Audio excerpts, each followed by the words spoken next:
The box was not hidden. That is the detail that stayed with me longest.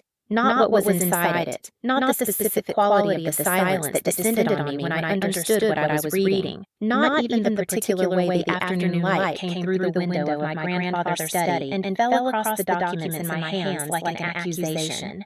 What stayed with me was that the box was not hidden. It sat on the second shelf of the mahogany bookcase behind my grandfather's desk, between a dictionary he had owned since 1962 and a framed photograph of a fishing trip none of us had been on. It sat there in the ordinary way of objects that had been placed somewhere deliberately by someone who understood that the most dangerous hiding place is the one that doesn't look like hiding. My grandfather, Walter Adkins, had been dead for 11 days when I found it.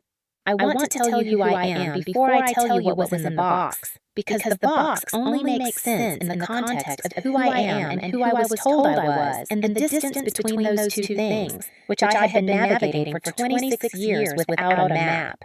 My name is Celeste Adkins. I was adopted at 3 days old by my parents, Raymond and Gloria Adkins, and I knew this the way I knew my own name from the earliest age at which knowing is possible. It was not a secret in our household. It was presented as fact, as history, as the neutral explanation for why I looked different from my parents and my two brothers, Garrett and Miles, who were biological and blonde and who had, from as early as I can remember, a different relationship with the word family than I did. Not a hostile relationship, not in the early years, an explicitly unkind one, just different. The way a word means something slightly different depending on which mouth it comes out of. What I did not know, what I had never been told, what I would not understand until I was standing in my grandfather's study 11 days after his death with the cedar box open on the desk in front of me, was that my adoption had not been the straightforward, mutually agreed upon thing it had always been presented as, that there had been a disagreement, that my grandfather, Walter, who had called me his Celeste, who had kept a photograph of me at every age in the wallet he carried until the day he died, who had pressed money into my hand at every visit with the specific covertness of someone conducting a transaction the household had not approved, had fought for something, and lost, and then quietly over the years found another way. But I am getting ahead of myself. The box first. I was in my grandfather's study because someone had to be. He had died on a Tuesday in March of 2014, peacefully and at home, at 81 years old, in the specific way of people who have decided that their business is concluded and have arranged themselves accordingly. The will reading was scheduled for the following Friday, 11 days away, at the office of his attorney, a man named Gerald Fitch, who had been handling my grandfather's legal affairs for 22 years. In the meantime, the house needed to be looked after, and my parents had tasked me with checking on it because I lived closest, 40 minutes from my grandfather's house compared to my parents' 2 hours and my brother's considerable further. I had not been given a key. I had been given the code to the lockbox on the back door, which my grandfather had installed 3 years earlier when his mobility began to limit his trips to the front of the house. I had been told by my mother Gloria to check that the utilities were functioning and that nothing had been disturbed and to report back. I had been told this in the specific tone she reserved for tasks delegated to me, efficient, directive, containing within it the implication that the task was administrative rather than meaningful, that I was being used for my proximity rather than trusted with anything that mattered. I had gone on a Wednesday afternoon, 3 days before the will reading. I had checked the utilities. I had walked through the house in the particular quiet of a space that has recently lost its primary inhabitant, the specific silence of rooms that know something has changed. I had ended up in the study, which had always been the room I loved most in my grandfather's house, because it smelled like the books he had spent a lifetime accumulating and the pipe tobacco he had given up 15 years ago. But that had permanently embedded itself in the furniture. And because the desk was the place where he had sat across from me and talked to me, the way almost no one else in that family ever had, like someone who was interested in what I thought, not just what I produced. I sat in his chair. I looked at his desk. And then I looked at the bookcase, and the cedar box on the second shelf caught my eye. Not because it was hidden, but because it had my name on it. A small label affixed to the front in my grandfather's handwriting. neat, slanted. The particular penmanship of a man who had learned cursive in 1945 and had never abandoned it. One word. Celeste. I stood up. I crossed to the bookcase. I took the box down and set it on the desk, and I stood looking at it for approximately 30 seconds. Long enough to understand that opening it would change something, possibly everything, and to decide that not knowing was no longer a condition I was willing to maintain. Inside, arranged with the careful organization of someone who had been preparing this for a long time, were four things. The first was a letter, sealed, with my name on the front in the same handwriting as the label. The second was a legal document, several pages stapled, bearing the letterhead of Gerald Fitch, attorney at law, dated 2009, 5 years before my grandfather's death. The third was a smaller document, also legal, also from Gerald Fitch's office, dated 2011. The fourth was a DNA test kit, sealed, unused, from a commercial genetic testing company. Attached to it with a paperclip was a handwritten note that said, "Use this before Friday. Trust Gerald. Grandpa Walter." I sat down in my grandfather's chair. I read the letter first. It took me 40 minutes to read 4 pages, not because the language was difficult, but because I had to stop repeatedly to let what I was reading settle into a shape I could hold. When I finished, I set the letter on the desk, and I looked at the legal documents. I read those too. Then I sat very still in my grandfather's chair in the afternoon light, with the cedar box open in front of me, and I understood for the first time in 26 years the full architecture of the family I had been living inside. My grandfather had known something. He had known it for years, and he had spent those years building, quietly and without announcement, a structure that would protect me from what he knew was coming. From the conversation that would happen at Gerald Fitch's office on a Friday morning in March of 2014, when my parents looked at me across a conference room table and said the thing they had apparently been waiting to say for a very long time. "You're not blood, so you don't get anything." He had known they would say it. He had made sure it wouldn't be the end of the story. Let me take you back to where this really begins. Not 2014, further. To the specific texture of growing up as the child who was loved differently, in a house where love was real, but distributed along invisible lines that I spent years trying to understand, and years more accepting I could not redraw. I was adopted into the Adkins family in the spring of 1988, 3 days after my birth. Raymond and Gloria Adkins were 32 and 30 years old respectively, had two biological sons, Garrett, then 5, and Miles, then 3, and had decided, or so the story always went, to expand their family through adoption. This was presented throughout my childhood as an act of generosity, of choice, of love that extended beyond biology into something more deliberate. I believed this version for a long time. Children believe the versions they are given, particularly when the versions are offered with the confidence of people who have decided they are the definitive account. And the version I was given was consistent and detailed and delivered with the specific warmth that my mother Gloria was capable of when warmth served a purpose. What I noticed, not at first, not all at once, but incrementally, in the accumulated way that children notice things before they have language for them, was the distinction. The way certain conversations stopped when I entered the room. The way certain decisions were made about the future. College funds, the disposition of my grandmother's jewelry when she passed in 1999, the question of which grandchildren would inherit the fishing cabin that my grandfather's father had built in 1931, in which my inclusion was either absent or qualified in ways that Garrett and Miles's were not. My name is Celeste Adkins. I was given that name by my parents, which meant something to me for a long time. The act of naming as a form of claiming, of saying this person is ours. What I understood slowly, over years of careful observation, was that the naming and the claiming were not the same thing, that you could give someone your name and still maintain, in the private accounting of the family, a distinction between the ones who were fully yours and the one who was yours with an asterisk. The asterisk was never spoken. That was the sophistication of it. The Adkins family did not deal in explicit statements of hierarchy. They dealt in the accumulation of small distinctions that could each be individually explained away and that together formed a pattern as clear as anything said outright. My grandfather was the exception. Walter Adkins was 73 when I was born, old enough to be my great-grandfather, young enough that his mind was still fully present for most of my childhood. He was a man of the specific generation that had learned to express love through action rather than language, which meant that his love for me arrived as presence, as the particular attention of someone who sat across from me and asked what I thought and waited for the actual answer, who remembered details I had mentioned months earlier and asked about them at the next visit, who kept a photograph of me at every age in the wallet he carried until the day he died. My parents tolerated this. I think they found it somewhat inconvenient, the way my grandfather's evident fondness for me complicated the household narrative they preferred.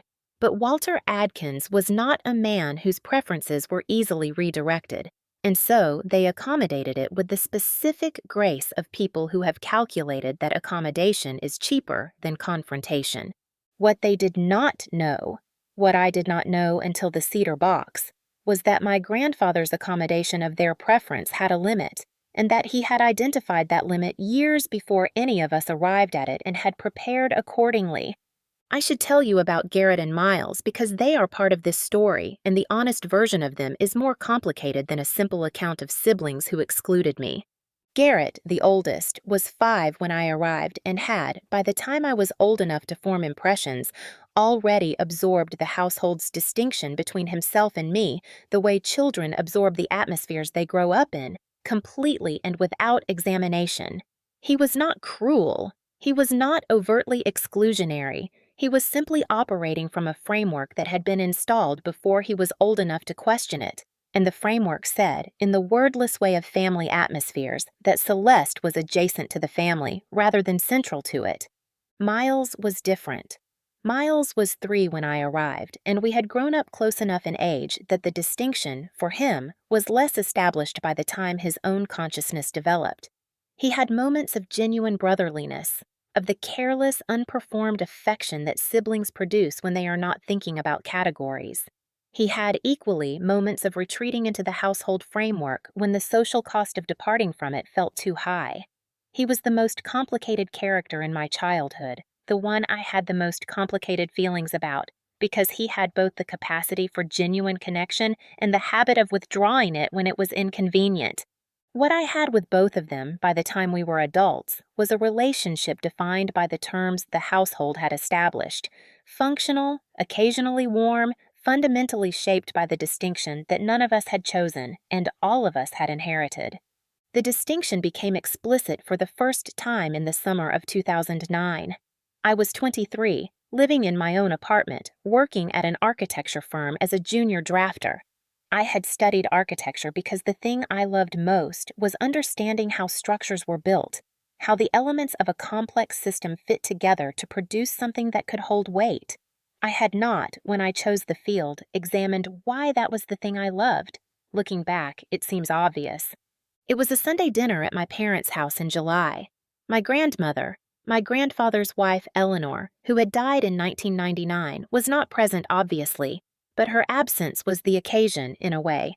My parents were discussing the disposition of some property that had been held in the estate since Eleanor's death, a vacation cottage at a lake an hour from the city.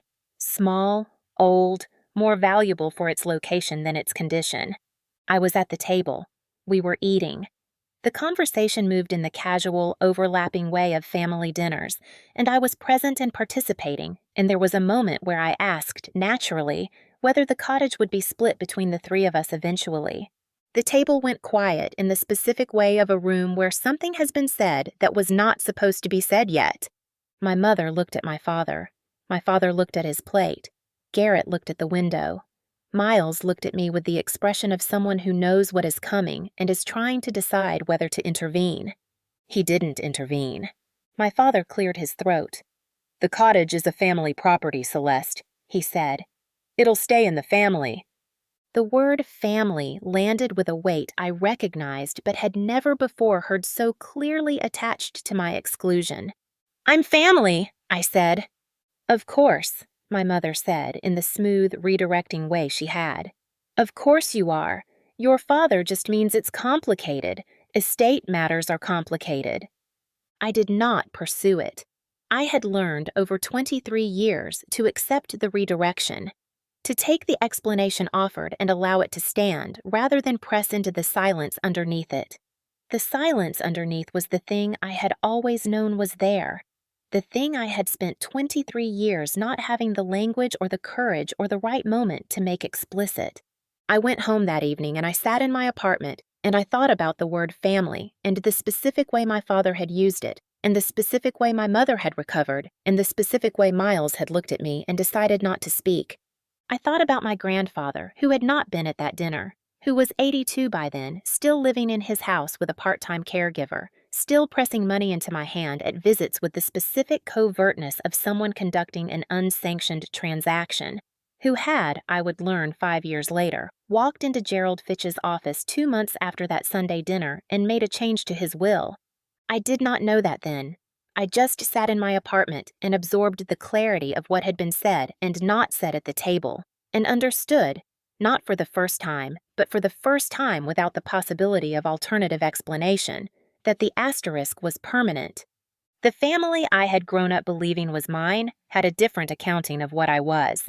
And my grandfather, 82 years old and sharp enough to understand exactly where things were heading, had already begun to respond. Gerald Fitch's office was on the 4th floor of a building downtown that smelled like old carpet and central heating, and the particular institutional quiet of a place where consequential things happen in unremarkable rooms. I arrived 7 minutes early. This was deliberate.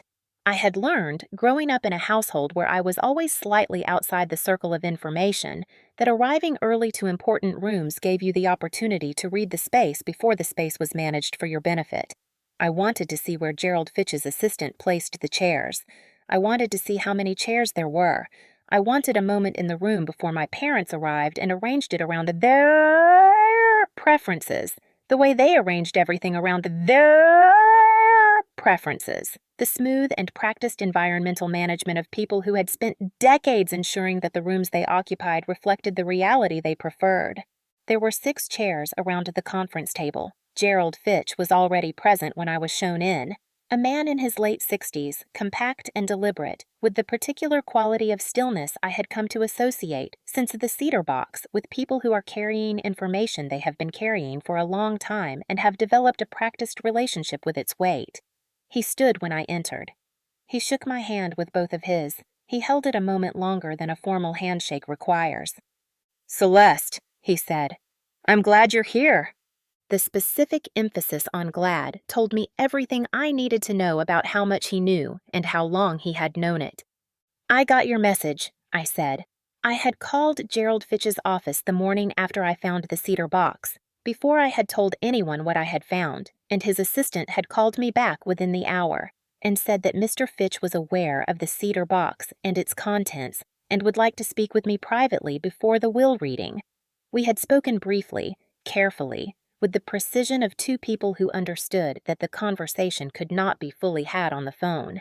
He had confirmed enough that I arrived at his office on Friday morning, knowing the shape of what was coming without knowing all of its details.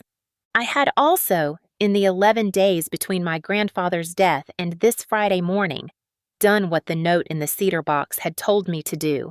The DNA test kit was in my bag, sealed in the prepaid return envelope, completed 4 days ago and submitted to the testing company's rush processing service.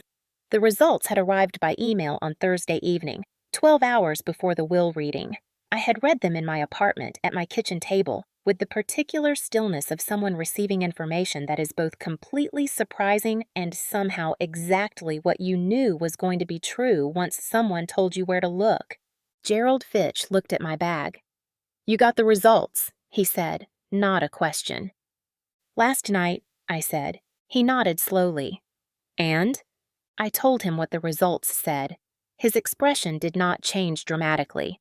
He had the professional containment of someone who had known this was the probable outcome for years. But something in it settled. The specific settling of a person who has been waiting for a piece to arrive so the structure can be completed. "Your grandfather will be pleased," he said. then caught himself. The slip of the present tense for a man 11 days dead. He would be pleased, he said. He always believed it would come out correctly. He knew, I said. He suspected, Gerald said carefully, which is why he commissioned his own test in 2009, and why he made the changes he made. He opened the folder on the table in front of him. We'll discuss the details when everyone is present, but I wanted you to know, before they arrive, you are prepared for this room. Whatever happens in it, you are prepared. I looked at him across the conference table. 62 years old, carrying a secret for 5 years on behalf of a man who had trusted him with the most important protection he could offer. Thank you, I said, for keeping it. He asked me to, Gerald said simply. That was enough. My parents arrived together, 4 minutes before the scheduled time, with Garrett behind them and Miles slightly apart from Garrett in the way he had of positioning himself, close enough to belong, separate enough to maintain deniability. My mother wore the particular expression she deployed for formal occasions, composed, appropriate, conveying the impression of grief while containing beneath it the focused attention of someone who has been waiting for this meeting for reasons that have nothing to do with grief. She saw me already seated at the table and something moved across her face. A recalculation. She had expected, I think, to arrive first, to arrange the room. Celeste, she said, you're early.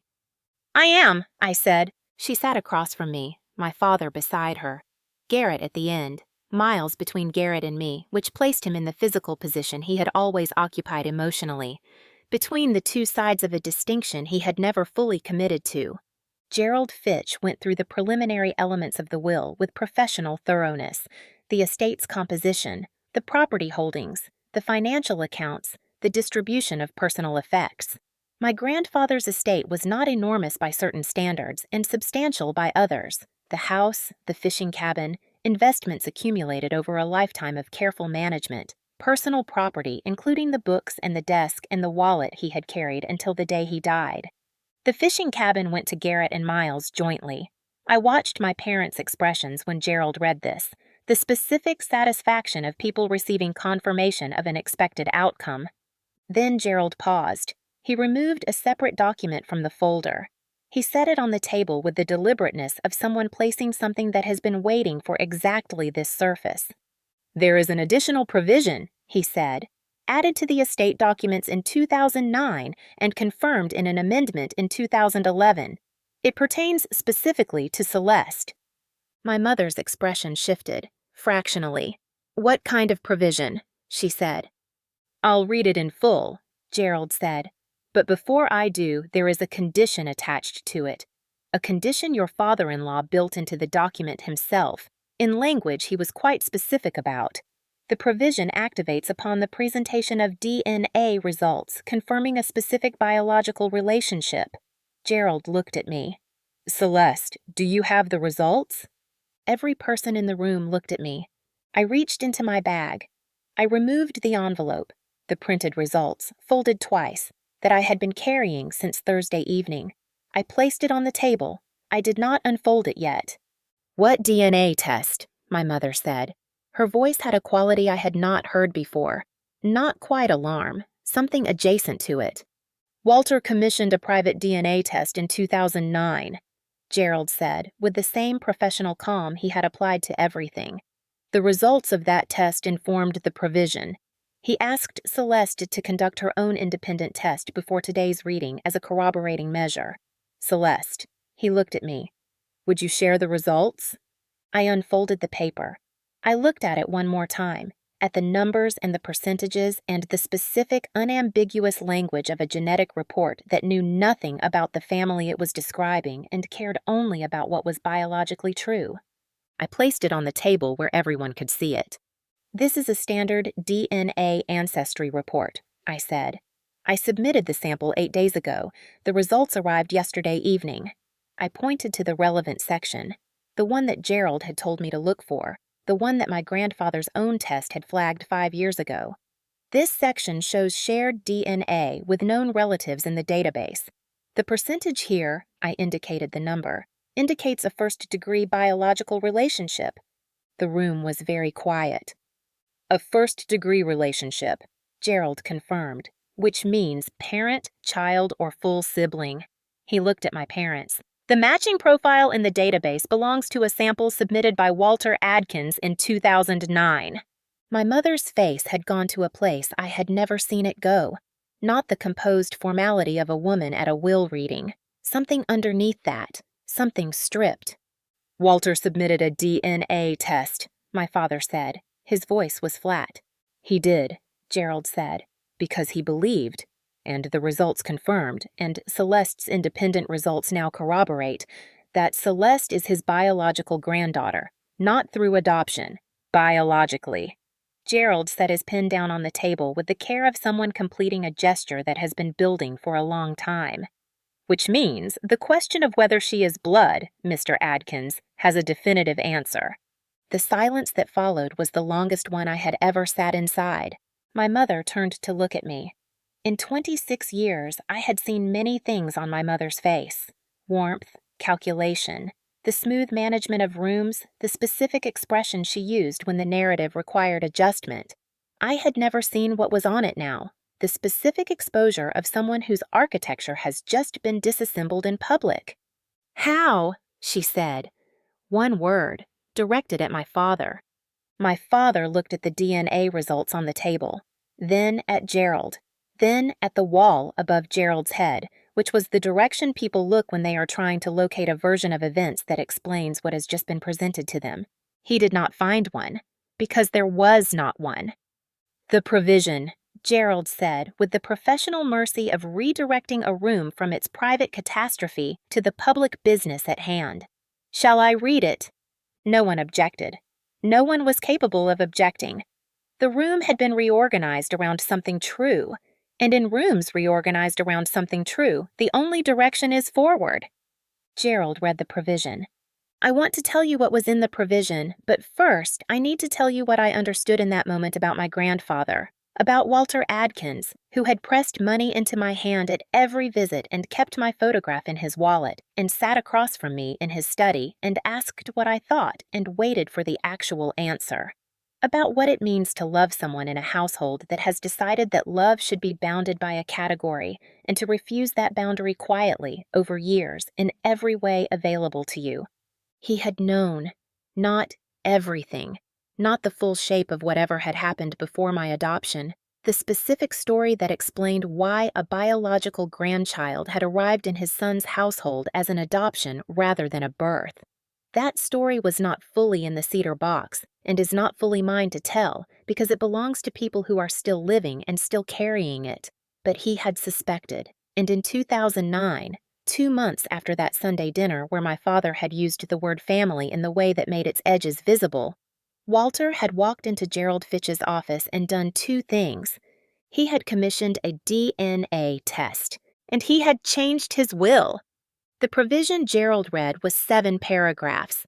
It established, in legal language precise enough that Gerald had clearly spent considerable time on the drafting, that in the event DNA evidence confirmed a biological relationship between Walter Adkins and his granddaughter Celeste, a specific portion of the estate, held in a separate account, accumulated quietly over 5 years, added to by the amendment in 2011, would pass directly to Celeste, outside the main estate distribution, not contingent on any other party's agreement or contest. Structured, Gerald said, in a way that had been specifically designed to withstand challenge. The amount was not small.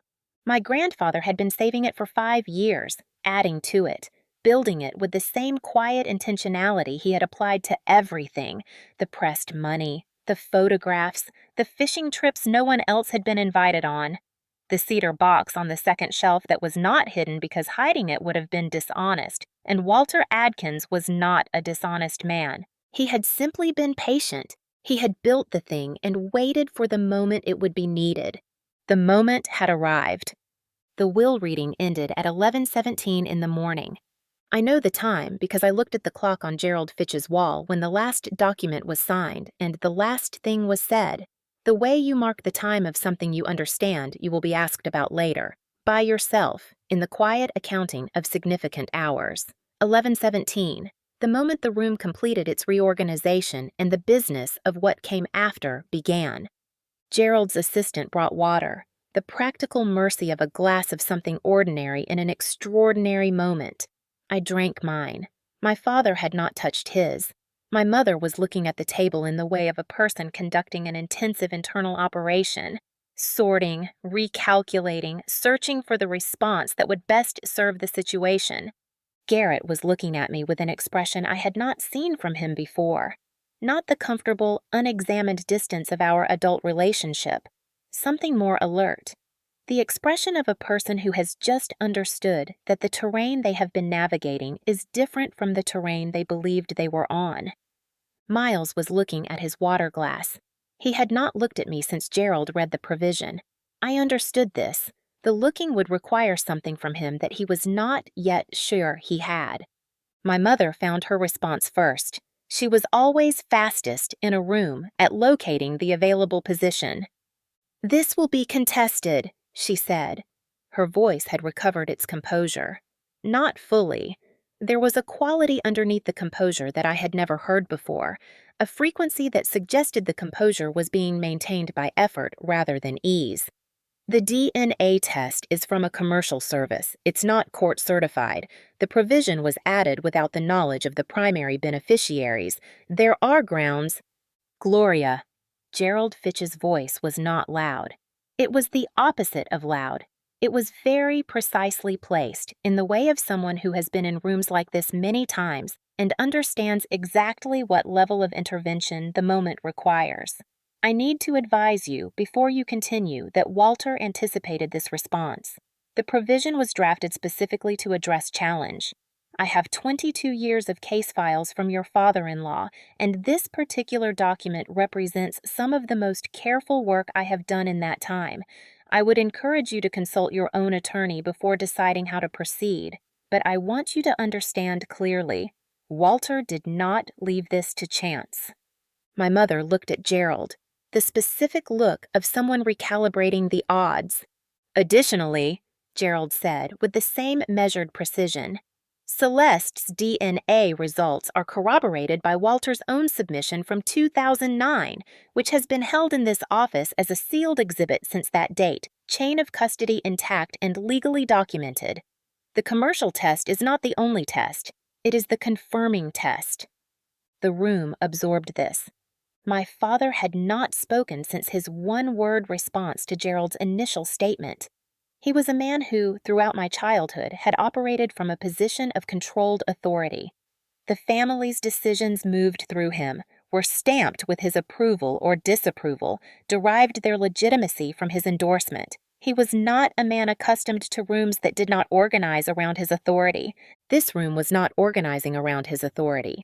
This room was organized around a document a dead man had written, and the dead man had, with the specific foresight of someone who knew his son and had loved his granddaughter and had understood that the two facts would eventually produce a collision, made sure the document was stronger than any objection the room could generate.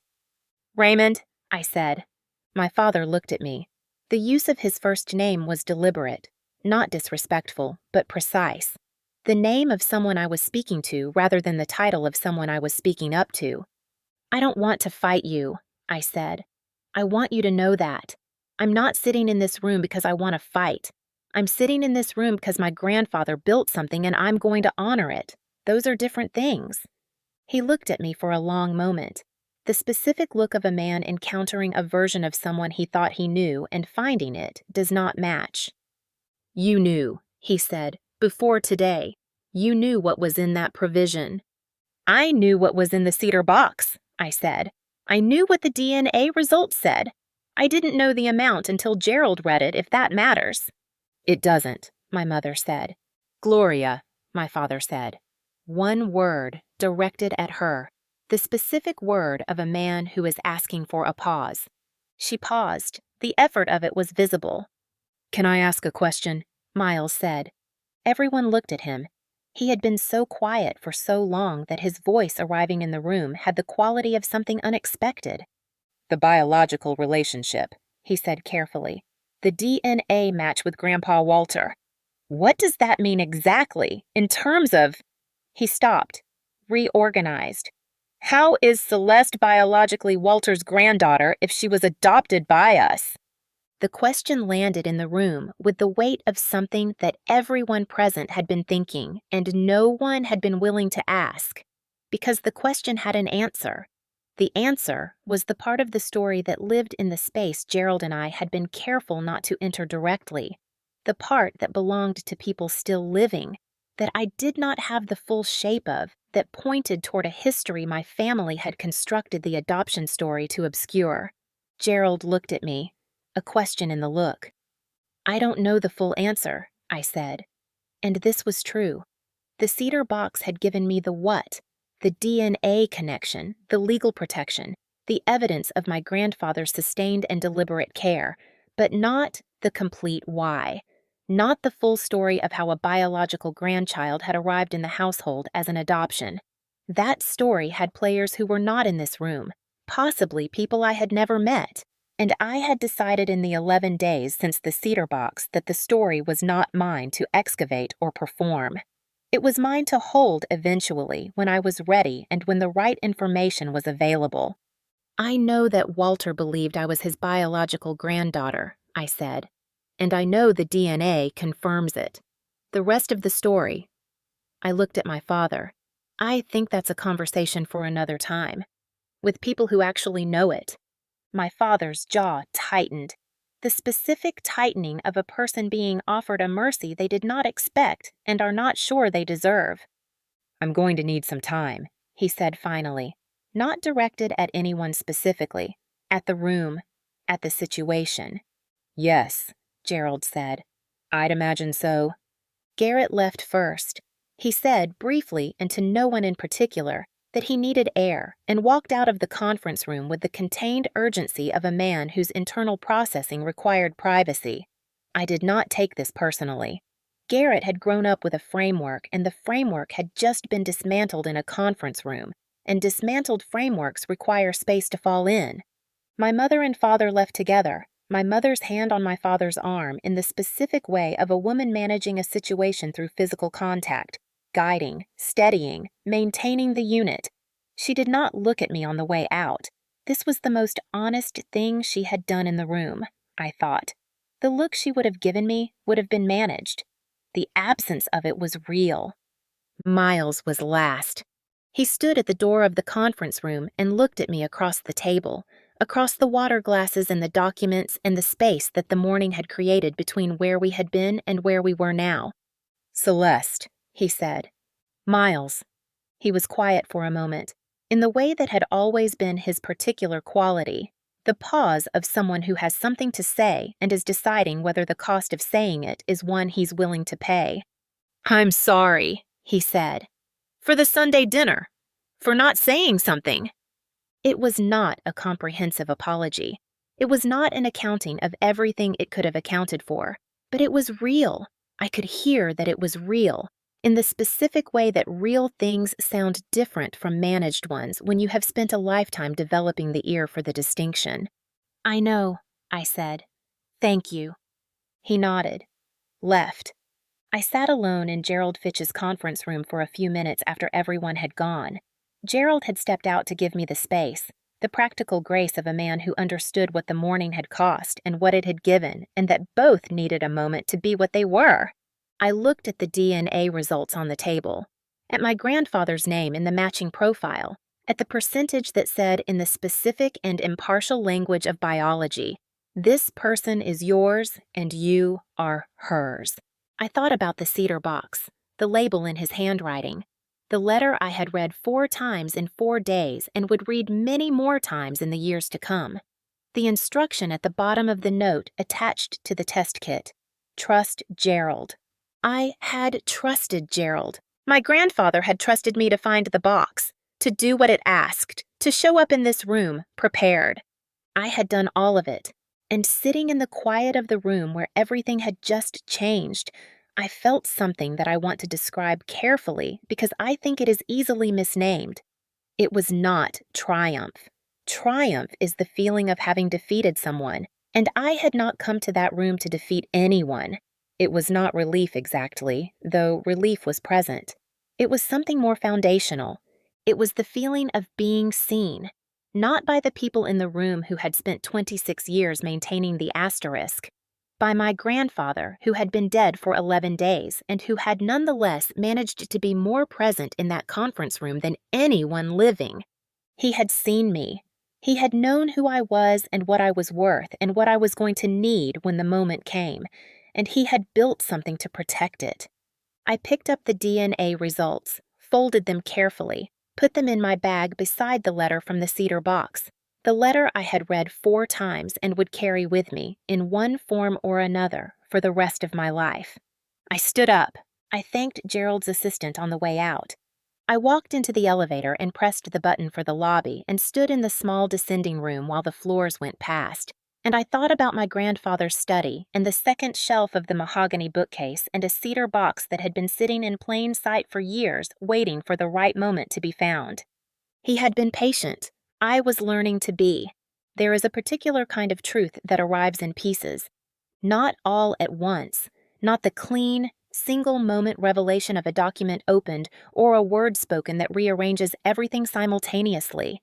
The other kind, the kind that comes incrementally, over weeks and months, each piece arriving when the previous one has been sufficiently absorbed, as if the truth itself understands that there is a rate at which a person can receive it without breaking, as if the truth is, in its way, merciful. The first piece arrived from Gerald Fitch 3 weeks after the will reading in a follow-up meeting he had requested at his office. He sat across from me with a smaller folder this time, not the comprehensive estate documentation of the Friday morning, but something more specific, more personal. "There are things I knew," he said, "that were not mine to share until the estate was settled. Your grandfather was specific about the sequencing. The provision first, then, if you wanted it, the rest." "I want it," I said. He opened the folder, what Gerald told me that afternoon, carefully, with the particular precision of a man who has been holding something for a long time and is now releasing it with the attention it deserves, was this. My biological mother was a woman named Diane. She had been 20 years old in 1987, the daughter of a woman named Ruth who had been for 11 years my grandfather Walter's personal secretary. Ruth had worked for Walter at the small manufacturing company he had owned before his retirement. She had been loyal and capable and had, over 11 years, become something closer to trusted colleague than employee. My grandfather had known Ruth's family, had attended Ruth's daughter Diane's high school graduation, had been, in the loose and genuine way of people whose professional relationships develop warmth over time, fond of them both. In 1987, Diane had become pregnant. The father was a man who did not remain in the picture. Gerald was careful here, providing only what was relevant rather than what was complete, the responsible management of someone else's story. Diane had carried the pregnancy, had given birth in the spring of 1988, had made the decision, for reasons that were hers and that Gerald did not elaborate on, that she could not raise the child.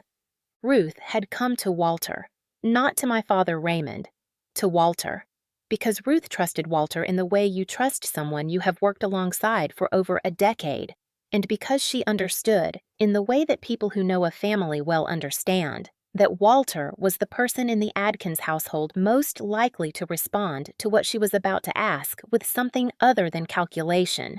She had asked whether the Adkins family would adopt the child. Walter had said yes. "Immediately," Gerald said, without the pause that would have indicated deliberation, as if the answer had been waiting for the question. The complication, the thing that explained everything that came after, that explained the cedar box and the will provision and the 5 years of careful, quiet preparation, was that Walter had not known at the time the full biological picture. He had known that Diane was Ruth's daughter. He had not known because Ruth had not told him and Diane had not told anyone who the father was. He found out in 2009. Gerald paused here, set his pen down, the specific pause of someone arriving at the part of the story that has the most weight. "Ruth passed away in 2008, Gerald said. "After her death, Diane contacted your grandfather directly. She had been carrying something for 20 years, and Ruth's death removed the person she had been protecting by not saying it. He looked at me carefully. Diane told your grandfather that the child's father, your biological father, was his son, Raymond. The room was very quiet. I sat with what Gerald had just said. I sat with it the way you sit with something that is simultaneously completely shocking and somehow the answer to a question you have been carrying so long, you had forgotten you were carrying it. The question of the asterisk. The question of why a woman as strategic as my mother had agreed to adopt a child she would spend 26 years maintaining at a remove. The question of why my grandfather had pressed money into my hand with the covertness of an unsanctioned transaction. Not unsanctioned because it was excessive, unsanctioned because it was acknowledgement, because every pressed bill was Walter saying, without being able to say it, I know who you are. I know what you are to this family, and I will not let you be nothing. Raymond Adkins was my biological father. Gloria had known. She had to have known.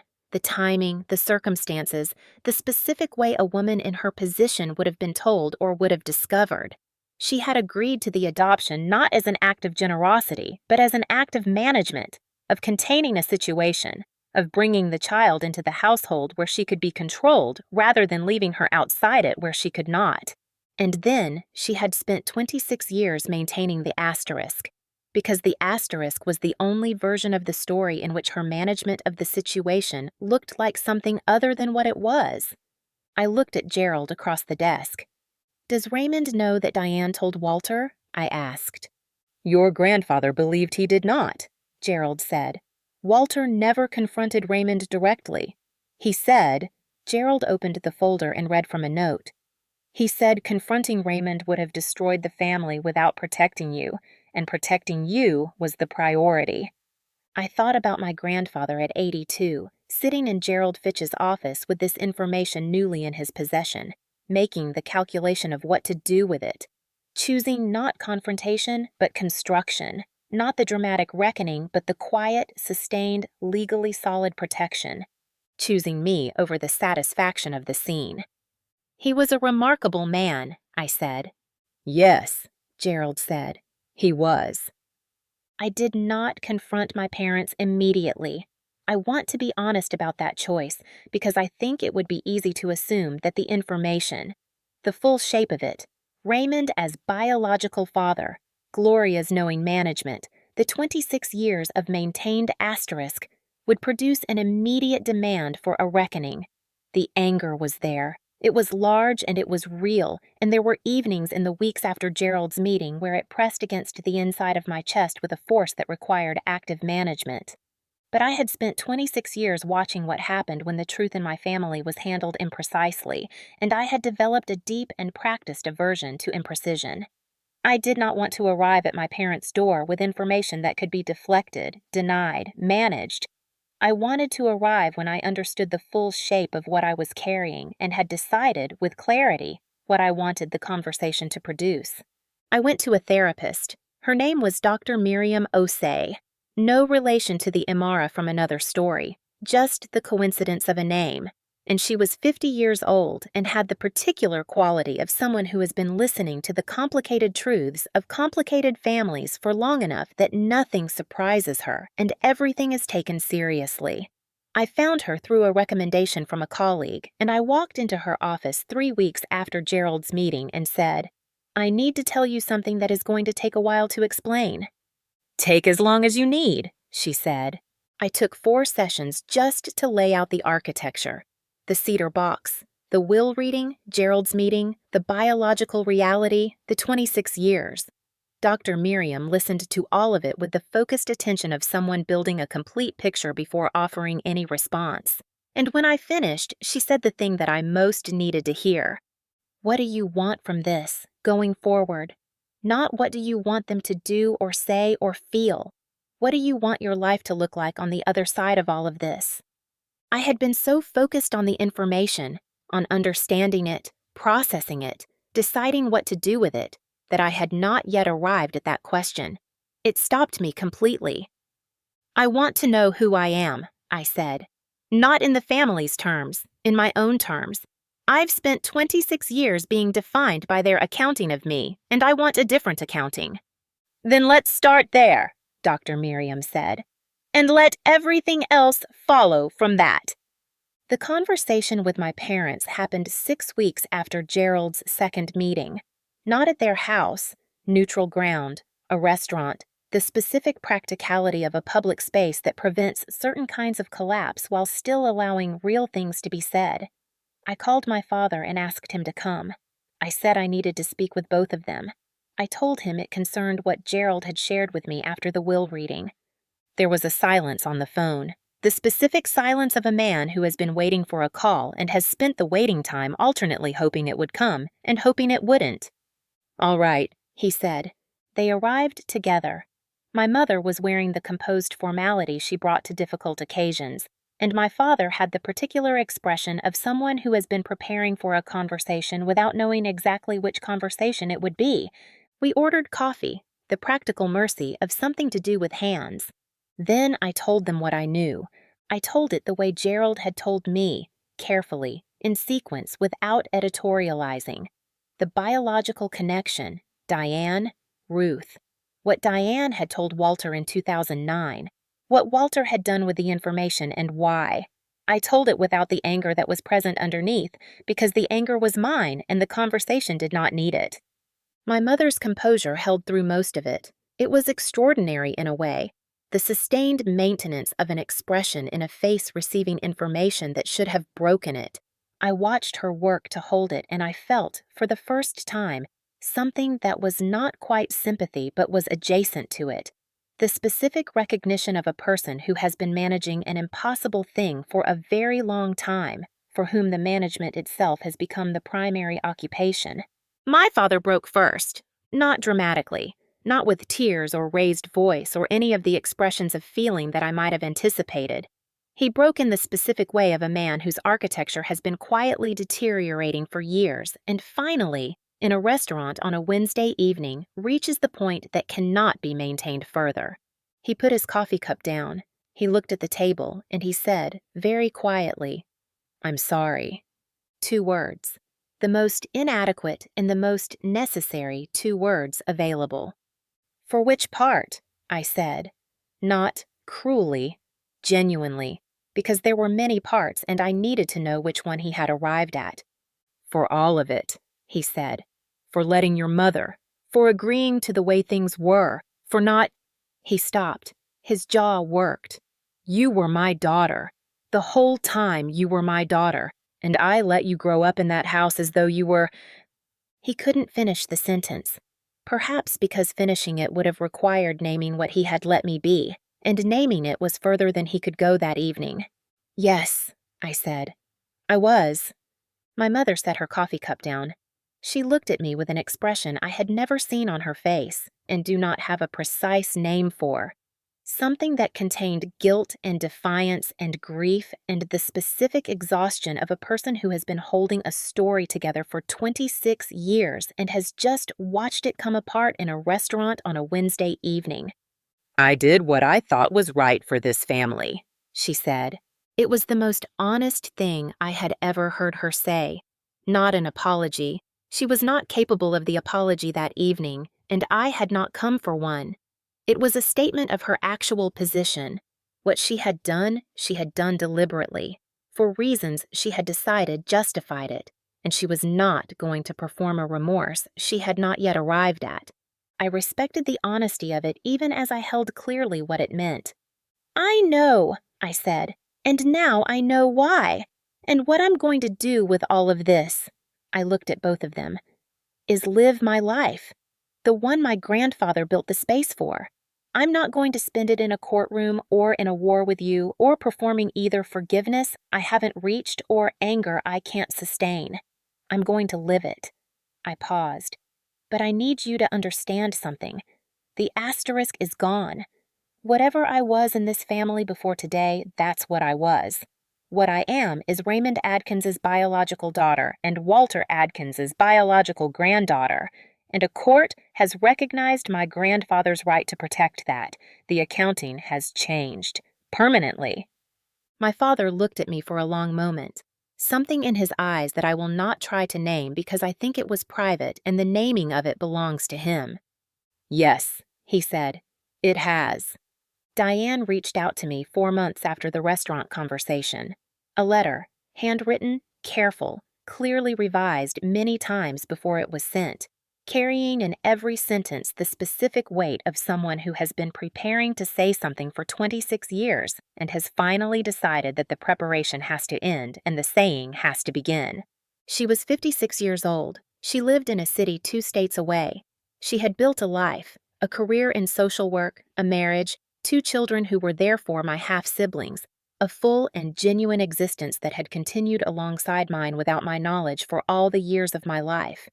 She did not ask for anything. She did not make demands or express expectations or arrive with the language of debt and obligation. She simply said, "I know who you are. I have always known. I am sorry for the silence, and I am glad the silence is over, and I will follow your lead entirely about what, if anything, comes next." I read the letter 3 times.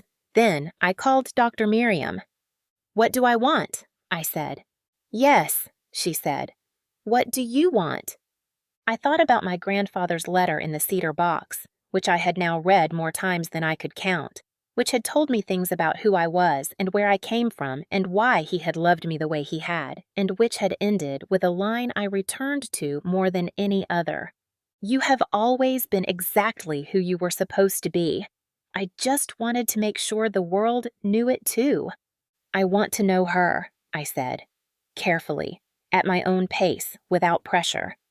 "Then tell her that," Dr. Miriam said. I wrote back to Diane. We exchanged 4 letters before we spoke on the phone. We spoke on the phone 3 times before we met in person, in a restaurant halfway between our cities, on a Saturday afternoon in the fall of 2014. I will not tell you everything about that meeting because some things are private in the specific way of encounters that contain too much to reduce without losing what makes them true.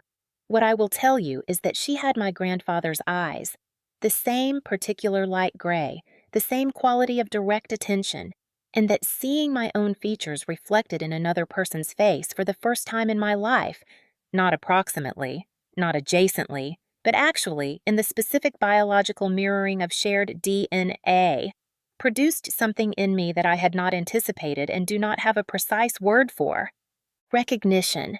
The recognition of someone finding for the first time the face that explains their own. I drove home from that meeting and I sat in my apartment and I thought about the cedar box and the DNA test kit with the note attached and the instruction my grandfather had written in his slanted, never-abandoned cursive. Trust Gerald. Grandpa Walter. I had trusted Gerald. Everything else had followed. It is the spring of 2016, and I am standing in a room that is mine in every way a room can be mine. Not the apartment I rented when the estate settled. That was the first room, the room of immediate aftermath, the room where I sat with Gerald's folder and Dr. Miriam's questions and Diane's letters and the slow, piece-by-piece arrival of a truth I was learning to hold without being held by it. That room was necessary. It was the room of beginning. But it was not this room. This room is in a house I bought 4 months ago with a down payment that came from the provision my grandfather built. The 5 years of careful, quiet accumulation that Gerald had managed and protected and delivered to me in the specific form of a check that arrived 2 weeks after the will was finalized, and the legal challenges my mother had briefly considered, and then, on the advice of the attorney she had consulted, decided not to pursue. The house is not large. It has 3 rooms I use and 1 I am still deciding about, still in the place of not yet knowing what it needs to be, which is a place I have become comfortable inhabiting. Things become what they need to be when you give them the time and the space. My grandfather taught me that in the most elaborate and patient way possible. The room I am standing in is the one I use as a studio. I do my drafting work here, the architectural drawings that are my profession and my daily practice, the particular pleasure of rendering on paper the structures that will eventually hold weight in the world. The room has a window that faces east, which means it has morning light, which means I come in here early and the day begins in brightness before the practical demands of it assert themselves. On the wall above my drafting table is a framed photograph. Not a professional photograph, a snapshot, slightly out of focus, taken at a family gathering in 1997 when I was 9 years old.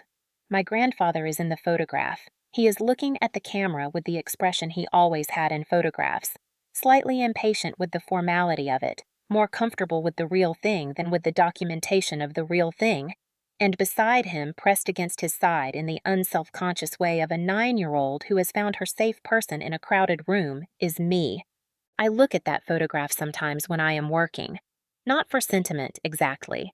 For the same reason I imagine Brennan looks at Oscar's photograph, or Serena looks at the signed divorce papers, or Adeyeze looks at the image from the summer program, for the confirmation that it was real, that the love was real, that the thing I built my life on had an actual foundation, even when the foundation was hidden on a shelf in plain sight.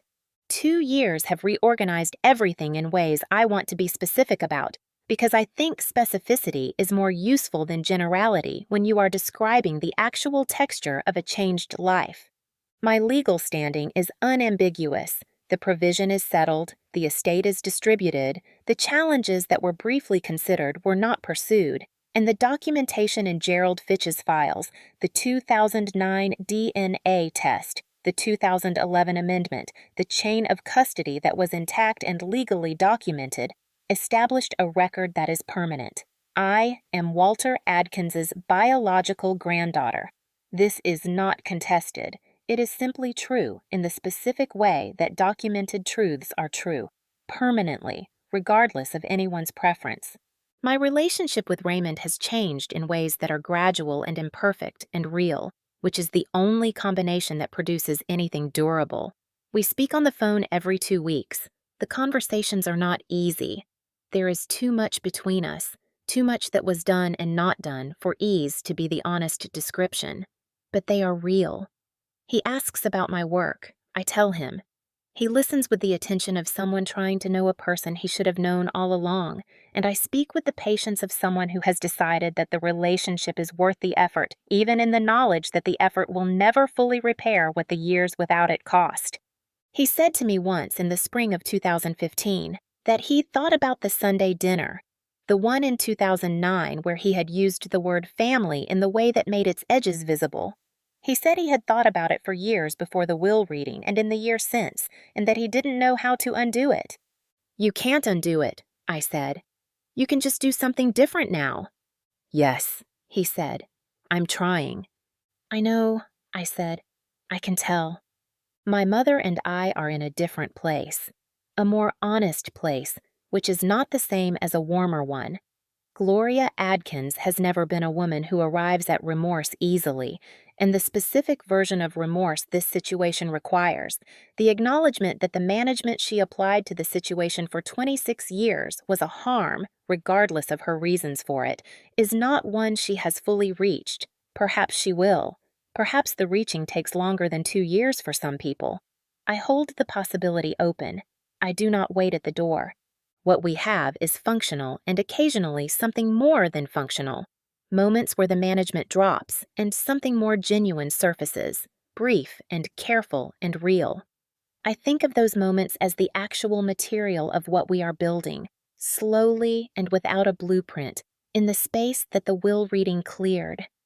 Garrett called me in January of 2016, unexpectedly, on a Thursday evening from a number I had saved but not expected to hear from. He said he had been thinking about the will reading for a year and a half, that he had been doing, in his own private and unannounced way, the accounting of everything he had accepted without examination, and that the accounting was not producing numbers he was comfortable with. He didn't apologize in the comprehensive way that would have matched the comprehensive nature of what there was to apologize for. But he said, "I should have known you better. I had 26 years, and I used them to maintain a distance I was never responsible for creating. That's on me." I told him the same thing I had told Raymond and Miles and everyone who arrived in their own time with their own version of the accounting. You can't change what was. You can just do something different now. Yeah, he said. I want to try. Okay, I said. Let's try. Miles and I are closest. This surprised me and doesn't surprise me. He was always the one who had the capacity for genuine connection, who held it back not from cruelty, but from the social cost of deploying it in a household that had established a framework, and who was, of all of them, most ready to step out of the framework when it was dismantled. We have dinner once a month. We talk about real things. He has met Diane. I introduced them carefully on my own timeline, and he handled the meeting with the specific grace of someone who has been practicing being a better person and is finding the practice is changing him. Diane and I talk every week. We have been finding each other slowly, in the unhurried way of two people who missed 26 years and have decided that urgency would only distort what they are trying to build. She is warm and direct and has a laugh that arrives suddenly and completely, the way my grandfather's did in the fishing trip photograph, and I understand now where I come from in a way I have never understood before, not just biologically.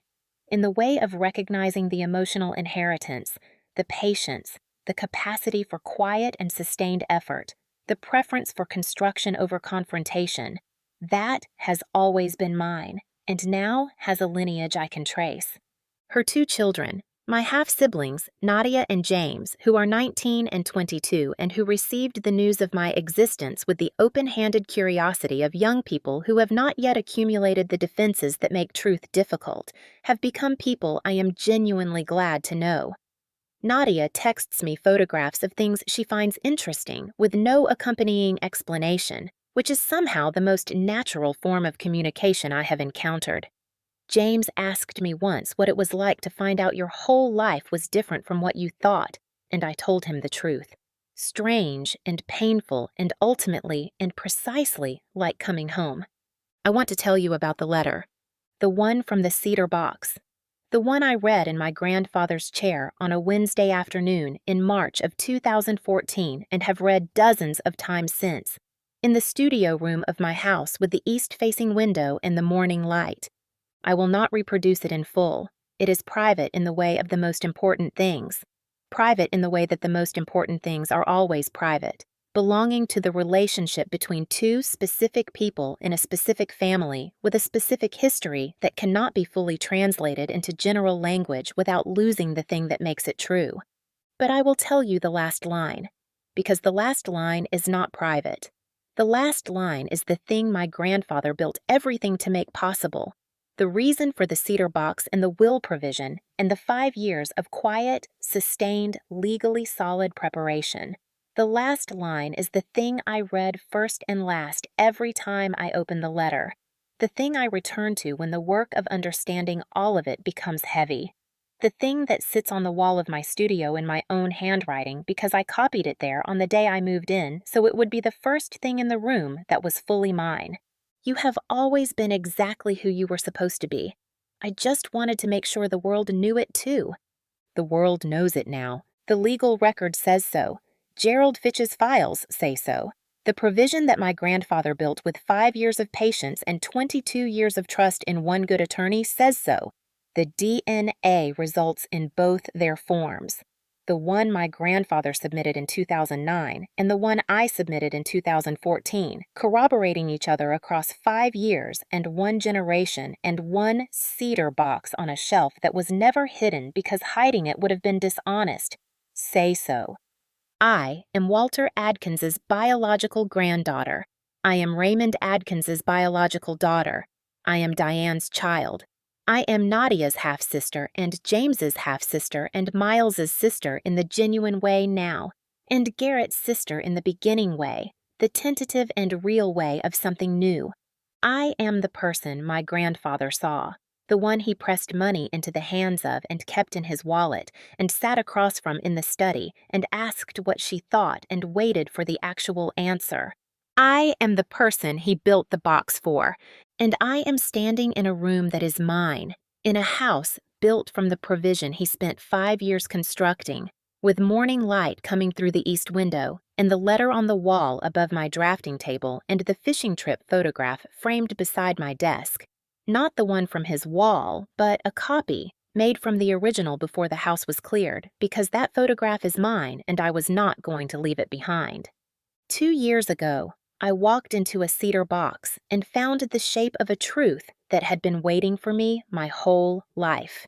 2 years ago, I sat in Gerald Fitch's conference room while a provision was read that reorganized everything my family thought they understood about what I was worth. 2 years ago, I drove home from a restaurant with my parents' voices still in my ears and sat in my apartment and tried to understand what it meant to be, simultaneously, more than I had been told and exactly who I had always been. I understand it now. Not perfectly, not without the ongoing work of Dr. Miriam and the twice-monthly calls with Raymond and the careful, gradual construction of something real with Miles and Garrett and the weekly conversations with Diane and the photograph texts from Nadia. Not without the days that are still heavy and the moments where the asterisk's ghost asserts itself. And the nights where the grief of the years before the cedar box makes itself known in the specific and necessary way of things that need to be felt before they can be carried lightly. But I understand it. I carry it. I build in the space it cleared. My grandfather was patient. He built something and waited for the moment it would be needed. I am learning to do the same, to build carefully with the right materials, on ground that has been verified, in spaces that are actually mine. The world knows who I am. More importantly, so do I.